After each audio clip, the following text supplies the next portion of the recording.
해주시는 정말 남녀를 능가하는 여자 의병장님, 대구에 이런 자랑스러운 여사님이 계시다는 거 저도 너무나도 든든하고 정말 보람이 있구나. 진정한 우리 부국의 기둥이 될 만한 동지를 우리가 또 찾은 것을 너무나도 기쁘게 생각합니다. 우리 김미자 여사님을 모셔서 말씀을 듣겠습니다. 예, 큰 박수를 보내주십시오.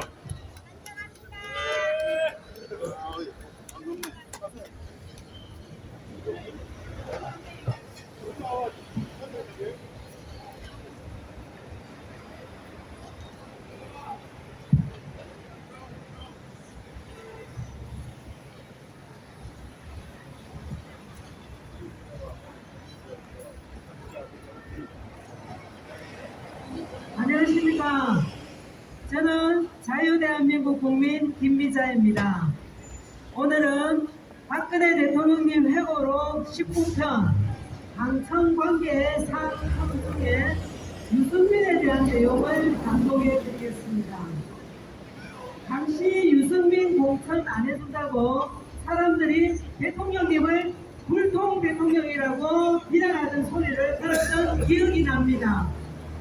하지만 그때 저는 정치에 관심이 없어서 진실을 제대로 몰랐었는데 회고록을 읽으면서 당시의 자세한 상황을 알고 보니 우리 박근혜 대통령님께서 마음고생 많이 하시고 힘드셨겠구나 하는 생각이 들고 마음이 참 아팠습니다. 국민이 진실을 제대로 알 때 우리나라가 진정한 자유대한민국으로 거듭날 수 있습니다. 발걸음을 잠시 멈추시고 경청해 주시면 대단히 감사하겠습니다. 그럼 낭독하겠습니다. 제목 박근혜 대통령 회고록 19편 당청관계 상. 그날 밤 연락 끊은 유승민, 그와의 관계 그때 파탄났다. 소제목 1. 국회 지하통로로 함께 걸었던 유승민 벽이 가로막은 느낌. 2015년 2월 새누리당 원내대표 당선에서 유승민 의원이 이주영 의원을 누르고 당선되면서 당청, 한나라당과 청와대 관계는 본격적으로 흔들리기 시작했다. 언론은 여당의 대표와 원내대표 투톱이 모두 비박계가 됐다고 계속 특필했다. 나는 김무성 대표가 유 의원을 민 게 경선에 큰 영향을 준 것으로 보고받았다. 유승민 의원은 정치권의 인연으로 따지면 오래된 사이다. 내가 한나라당 대표로 2004년 총선을 치를 때 공천을 직접 챙겼던 사람이 있는데 그게 바로 유 의원이었다. 강재석 전 대표가 내게 전화를 해서 이회창 전 총재가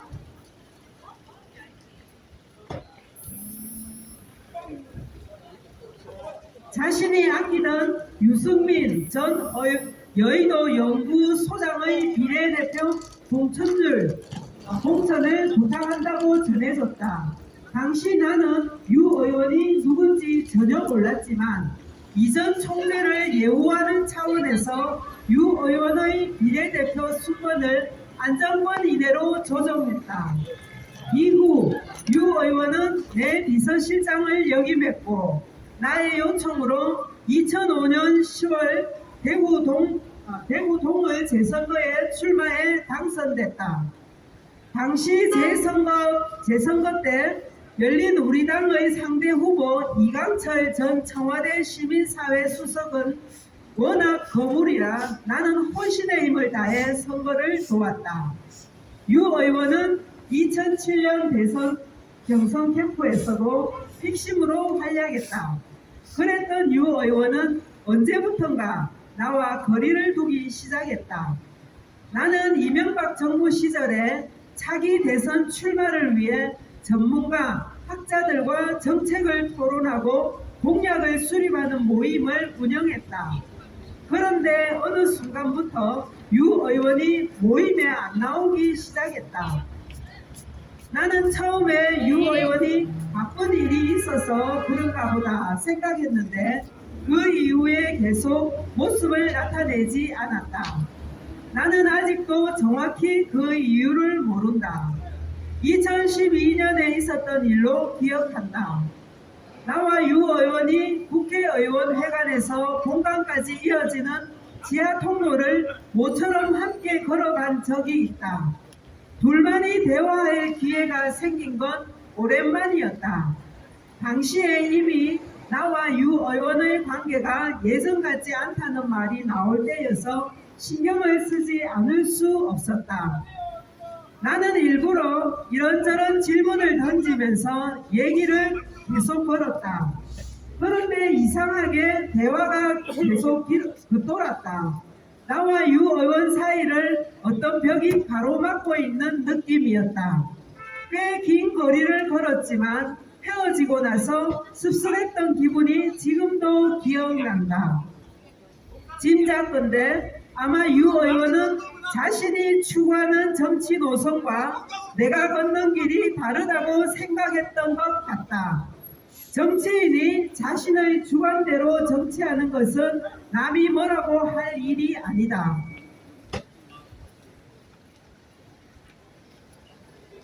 자신의 선택에 대해 국민에게 평가받고 그에 상응하는 정치적 책임을 지면 된다. 다만 대통령 입장에선 가장 호흡이 잘 맞아야 할 여당의 원내대표가 자기 색깔이 강한 사람이라면 부담을 느끼지 않을 수 없다. 그래서 유 의원이 원내대표에 당선됐다는 소식을 접했을 때 앞으로 당청 관계가 쉽지 않겠다는 걱정이 든 게 사실이다. 올해는 머지않아 현실화됐다. 소제목 2 교섭단체 연설서 정부 때린 유승민. 유 의원은 2015년 4월 8일 국회 교섭단체 연설에서 공약 가계부를 더는 지킬 수 없다. 지난 3년간 예산 대비 세수 부족은 22.2조 원이라며 증세 없는 복지는 허구임이 입증되고 있다고 주장했다. 그는 창조 경제를 성장의 해법이라고 자부할 수는 없다고 깎아내리면서 야당이 제시한 소득 주도형 성장론도 재검토가 필요하다고 말했다. 여기서 잠시 제 생각을 말씀드리자면 여러분도 소득 주도형 정책 경험해보니 어떻던가요? 문재인이 청와대에 들어가자마자 실시한 게 소득 주도형 성장 정책입니다. 그때부터 우리 경제는 나락으로 떨어져 곳곳에 문 닫는 곳이 늘어났던 거 기억하시는지요? 갑작스럽게 시급은 높이고 근무 시간은 제한해버리기 때문에 소상공인들이 경영난에 짓눌려 줄줄이 도산하는 사태를 불러온 것이 소득 주도형 성장 정책이었습니다. 그런데 유승민이 문재인과 똑같이 소득 주도형 성장론을 옹호했으니 결국 유승민과 문재인은 같은 생각을 하는 사람임을 증명하는 것 아니겠습니까? 다시 회고록을 낭독하겠습니다. 당시 나는 연설 장면을 TV 중계로 직접 봤는데 그의 발언을 납득하기 힘들었다. 반대 의원이면 자기 생각을 강조해서 말할 수 있겠지만 원내대표는 당의 공식 입장을 대변하는 게 옳다고 생각한다. 하물며 국회 연설에선 더욱 그렇다. 그런데 여당 원내대표가 교섭단체 연설에서 정부의 핵심 정책과 대통령의 핵심 공약을 부정하는 모습을 보인 것은 나로선 상상하기 힘든 일이었다. 유 의원이 원내대표 경선에서 내가 당선되면 정부의 핵심 공약을 뒤집겠다고 미리 밝힌 다음에 당선된 것도 아니지 않은가. 연설 내용도 문제가 많았다. 나는 증세를 말하기 전에 기존 복지 지출의 효율성을 제고하는 게 먼저라고 봤다. 여기저기서 줄줄 새는 돈과 불필요한 지출을 최대한 절약해 재원을 마련하고 비과세 감면과 지하 경제를 축소해 세원을 넓히는 노력을 하는 게 우선이란 것이다. 그런 노력도 없이 세금부터 더 내라는 것은 절대 안 되는 게 나의 확고한 신념이었다. 여기서도 잠시 제 생각을 말씀드리자면 유승민은 증세 없는 복지는 허구라는 식으로 말하며 세금을 먼저 걷어들여서 복지를 해야 된다고 말하는 자였습니다. 국민이 져야 될 세금 부담 따위는 안쪽에도 없었던 거죠. 반면에 박근혜 대통령님은 어떻게 하든지 국민들에게 세금 부담을 최대한 적게 주기 위해 불필요한 지출을 최대한 절약해서 자원을 마련하고 비과세 감면과 지하 경제를 축소해 세원을 넓힘으로써 국민의 부담을 줄이려고 최대한 노력하신 분이 박근혜 대통령님이십니다. 여러분, 누가 더 올바른 마음을 가지고 일한 사람인가요? 여러분이 비교해 보시기 바랍니다. 이어서 회고록을 다시 낭독하겠습니다. 실제로 나는 그런 노력을 기울여서 상당한 성과를 냈다. 유 의원이 말한 3년간 22.2조 원의 세수 부족은 이명박 정부에서 2013년도 예산을 짤 때 너무 낙관적으로 세입 전망을 짰기 때문에 구멍난 게 대부분이었다. 우리 정부는 증세하지 않고도 그 구멍을 거의 다 메웠고 재정 건전성을 아주 양호하게 만들어 문재인 정부에 나라의 곳간을 넘겨줄 때 세수를 알뜰하게 많이 남겼다. 나중에 박근혜 정부가 재정 기반을 잘 닦아놓은 덕분에 문재인 정부가 큰 도움을 받았다는 말까지 나오지 않았는가. 또 유 의원은 대기업의 법인세 인상도 시사했다. 하지만 국제적으로 기업들이 투자 환경이 좋은 나라로 몰려다니는 마당에 우리만 법인세를 올리자는 건 투자를 위축시킬 수 있는 위험한 주장이었다. 창조 경제에 대한 혐의도 납득하기 어려웠다. 창조 경제는 새로운 성장 동력을 창출하려는 한국식 4차 산업혁명이었다.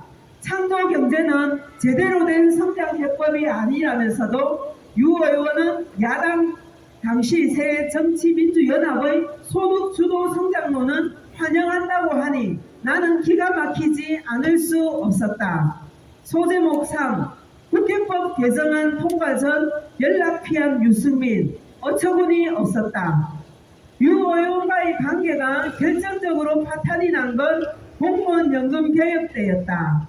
당시 공무원연금은 시한폭탄 같은 상태였다. 문제가 크지만 손대기 부담스럽다는 이유로 이전 정권에서 그냥 떠넘기기만 했다. 나는 이왕에 공무원연금을 개혁하려고 마음먹었으면 2 내지 30년은 갈 수 있는 개혁을 해야 한다고 생각했다. 정치적으로 부담이 큰 사안이라 자주 손질하기가 힘들기 때문이다. 그런데 2015년 5월 국회에서 만들어온 협상을 보니 내 기대에 못 미쳤다. 그래서 내가 공개적으로 청와대 수석 비서관 회의에서 협상안을 비판하기도 했다. 하지만 김무성 대표를 비롯한 여당 지도부가 협상이란 게 상대가 있기 때문에 이게 최선이라고 설명하는데 어쩔 도리가 없었다. 나도 국회 생활을 오래 해봤기 때문에 야당이 끝까지 협조를 안 해주면 방법이 없다는 걸 잘 안다. 여당도 나름대로 고충이 많았을 테니 애 많이 쓰셨다고 격려하면서 결과를 받아들이기로 했다. 그런데 공무원연금법 개정 합의의 부대 조건으로 국회법을 개정하기로 합의했다는 얘기가 들렸다. 대통령에 대해 대통령에 대해 국회가 수정 변경권을 갖도록 대통령령에 대해 명령에 대해 국회가 수정 변경권을 갖도록 국회법을 고치겠다는 것이다. 나는 그런 국회법 개정은 말이 안 된다고 생각했다. 당시 정부는 국회 선진화법에 가로막혀서 국회에선 이미 있는 법안 처리를 하나도 못하는 상황이었다. 그나마 대통령의 재량 범위 내에서 조금씩 고쳐가면서 근근히 버텨나가는 실정이었다. 그런데 그런 식으로 국회법을 고쳐버리면 국회가 대통령과 정부의 손발을 꽁꽁 묶겠다는 얘기 아닌가? 나는 몹시 화가 났다. 유승민 원내대표는 도대체 무슨 생각에서 그런 합의를 해준 것인가? 여기서 또 저의 생각을 잠시 말씀드리고 낭독을 이어가겠습니다. 이때 이미 유승민과 김무성은 대통령님의 손발을 꽁꽁 묶고 자신들 마음대로 국회를 움직이려는 움직이려는 흑심이 엿보입니다. 아주 나쁜 놈들입니다. 다시 낭독하겠습니다.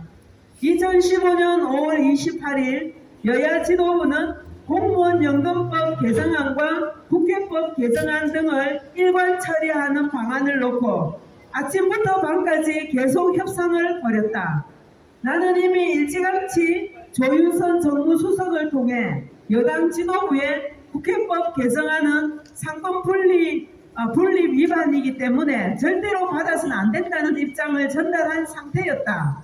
하지만 국회에서 들려오는 얘기가 점점 여당이 개정안을 받는 쪽으로 기울어진다는 것이었다. 유 원내대표는 조 수석을 대화 상대로 존중할 생각이 없는 것 같았다.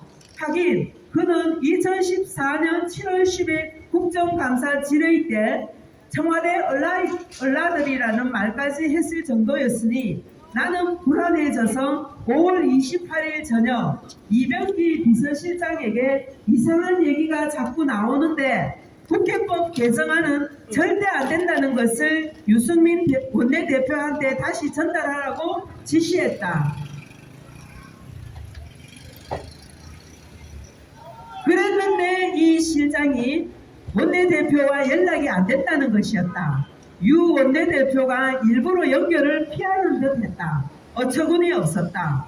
원내대표로서 아무리 협상이 어렵다지만 당청이 한 팀이라면 그런 중차대한 사안은 서로 의논이라도 해야 하는 것 아닌가?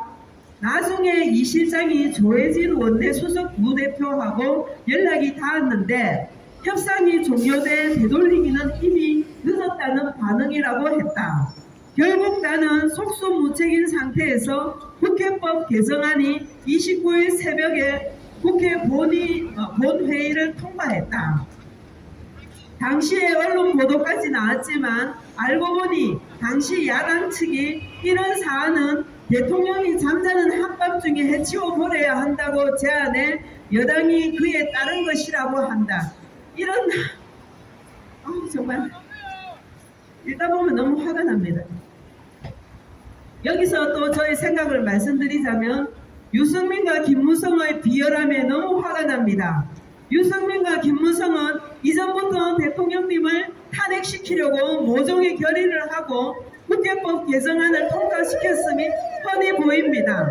헌법이 바로 서는 날 이들의 죄를 국민들 앞에 낱낱이 밝히고 내란죄 적용을 받아 유승민과 김무성은 문재인과 함께 반드시 사형을 받아야 됩니다. 소제목 4. 대신의 정치, 대통령 아닌 국민 대신 말한 것.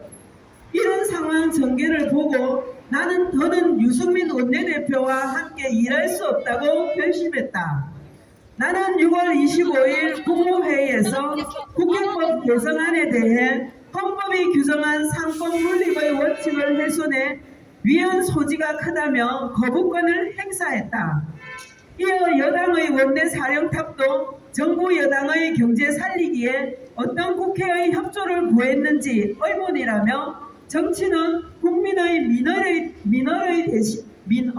대신하는 것이고 국민의 대변자이지 자기의 정치 철학과 정치적 논리에 이용해서는 안 되는 것이라고 말했다. 또 당선된 후에 신뢰를 어기는 배신의 정치는 결국 패권주의와 줄 세우기 정치를 양산하는 것이라며 반드시 선거에서 국민께서 심판해 주셔야 할 것이라고 지적했다.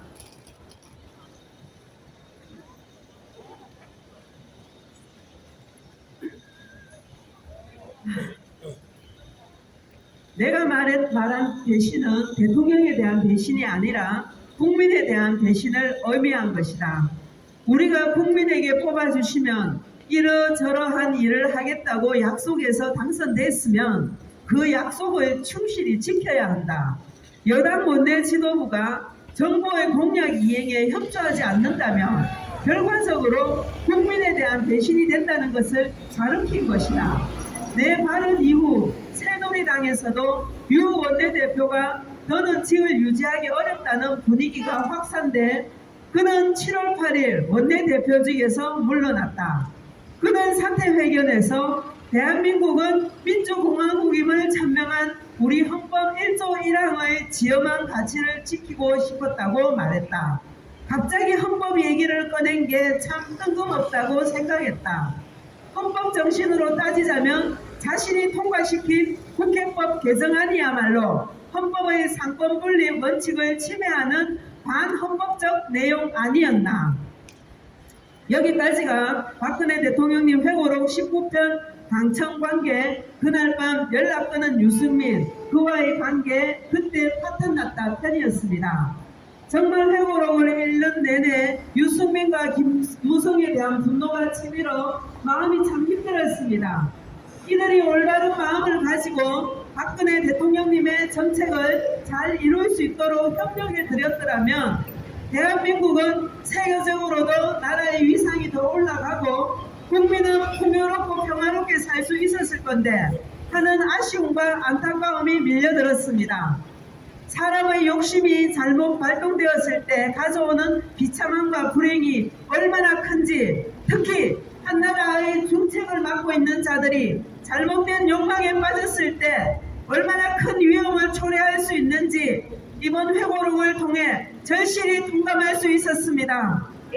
그 혼란한 정국 가운데서도 불의한 자들과 외롭고 힘들게 싸우셨던 박근혜 대통령님의 심정이 고스란히 전해져 1년 내내 마음이 답답하고 아팠습니다. 하지만 하늘은 박근혜 대통령님의 손을 들어주셨습니다.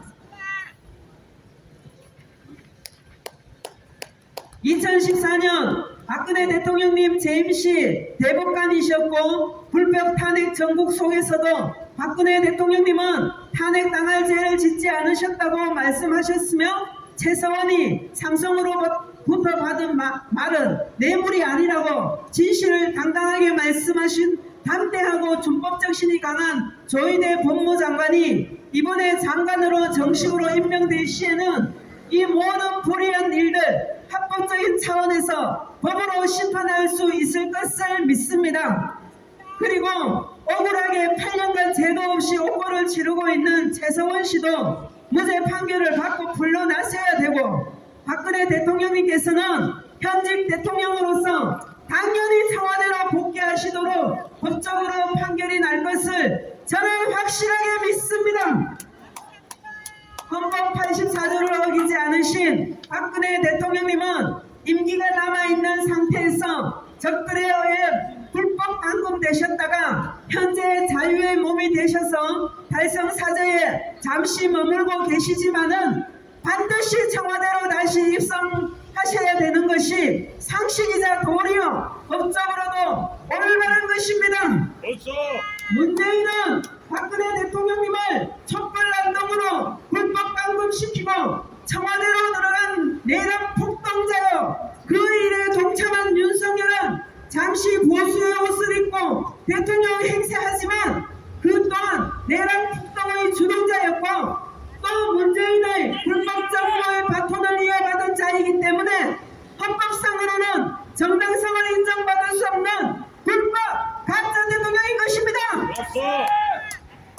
현재 대한민국의 합법적이고 정당성 있는 대통령은 박근혜 대통령님이십니다. 그러므로 박근혜 대통령님은 대한민국의 현직 대통령입니다. 대통령님이시지 정 대통령님이 아니신 겁니다. 벌써 대한민국의 진짜 대통령은 박근혜 대통령님이십니다.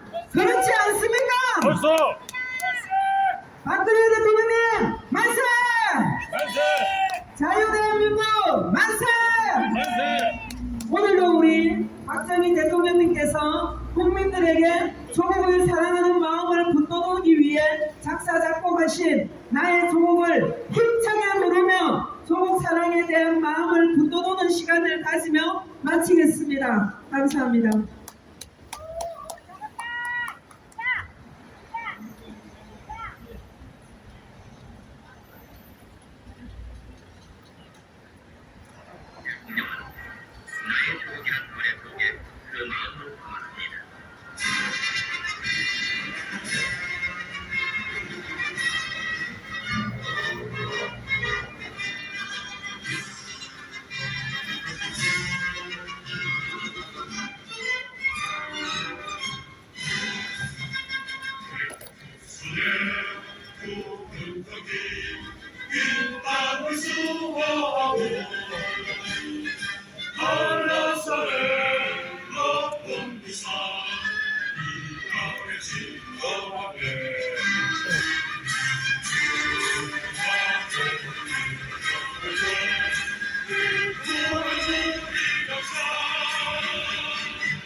박근혜 대통령님은 이제 곧 반드시 청와대로 복귀하십니다. 여러분, 윤석열 이 대한민국의 합법적인 대통령이 아니라 박근혜 대통령님께서 헌법상 정당성이 있는 진짜 우리 대통령님이십니다.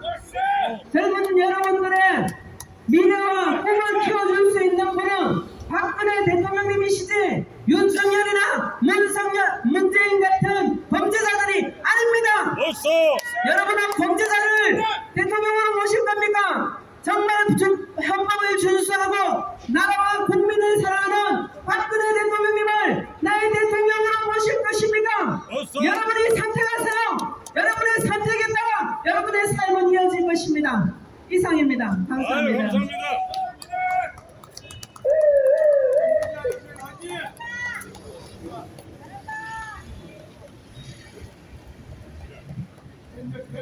아유 감사합니다. 아유 감사합니다.